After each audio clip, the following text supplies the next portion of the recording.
Limits of the Flesh, Chapter 56, Fantasy Fiction by Azazyel.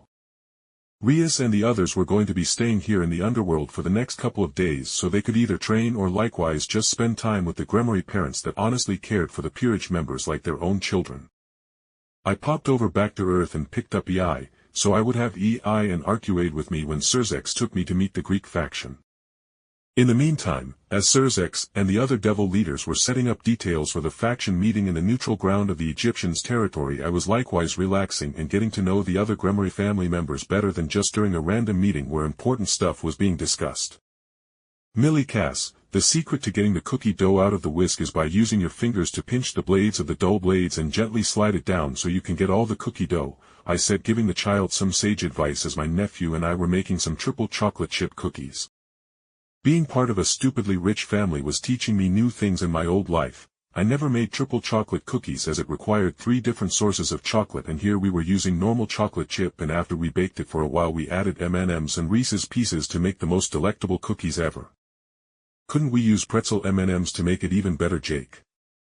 Milikas earnestly answered, and I froze at the delightful thought of the slightly too rich cookies getting a bit of the salty flavor of the pretzel-themed candies. I then ruffled the kid's crimson hair with an indulgent look, making him snort and push my hand away. Gremory and Venelana, who were sitting across from us on some bar stools as me and Milikas worked to make some snacks, were cooing and taking pictures of us and just truly looking to be enjoying the bit of bonding we were having. So what are you going to do when you go to the Greek faction? Milikas asked, and I shrugged as I helped the kid put an oversized clip on the large bag of sugar and flour as we started putting things away from our cooking adventure. Oh, Milikas, he doesn't know, as Sirzechs the fool just dropped it into his lap. Probably is he to be used as some kind of message about how strong our new generation of devils is becoming, with the likes of Jake and Serord coming into their own. Venelana spoke while snorting at how Sirzechs was going to be taking me and my creations to Egypt in a matter of hours. Gremory, will you also be coming along? I asked, and the silver-haired maid gracefully nodded, with Milikas pouting and muttering about how he wanted to come as well, but Gremory harshly but lovingly said that it was too dangerous for him to go. But Jake can go, Milikas argued, and Venelana snorted. That's correct, but Jake is already known as the boogeyman who can make anyone who touches him into a monster, and I would give up half the Gremory fortune to see Zeus genderbent and treated how he so deserves, Venelana said harshly before taking a breath and explaining to Milikas that until he got old enough to have a peerage and defend himself a bit, that he as per usual needed to stay out of his father's business. Kid, when you get your peerage, I will make you some badass peerage members if you want, I offered, with Milikas grinning in excitement, and I coughed as my nephew rammed into my side with a rib-popping hug before he ran off to probably tell Sirzechs about my offer. At the sight of her son running off at full speed, Gremory chuckled and walked over to help me open up the oven as it dinged with the cookies being done. You know, Sirzechs is going to be annoyed with how my Milikas is going to be pestering him even more for his peerage pieces, Jake, Gremory said, smiling as she and Venelana crowded around to taste the cookies after using a spell to cool them down a bit. I could only wryly smile at Gremory's warning, but no other words were spoken for a minute as we enjoyed the cookies before Venelana gave me a side hug, with her very voluptuous chest pushing against my side as she spoke softly. Thank you for being so open to spending time with my grandson, and welcome to the family, Jake. Then Venelana's arms tightened with a bit of supernatural strength before she left the hug and sashayed out of the kitchen while calling backward to me and Gremory. I am going to make sure Milikas doesn't bug Sirzechs into hiding away in his man cave. Gremory, make sure to leave some of the cleanings to the maids so they don't revolt again. Venelana joked as she left, but Gremory just sniffed in disdain. So, you made the maids revolt? I asked jokingly, and she nodded, if anything looking proud as she helped me put the cookies away in some Tupperware.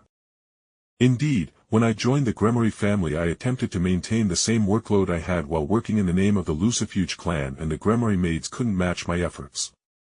So I had to take it easier on them for being the lesser maids, she said with a bit of sadness. I made a maid sorta. Do you think you could take some time to train her to match your level of being a maid? I asked kinda jokingly, but really not, as having Sakuya being trained by Gremory.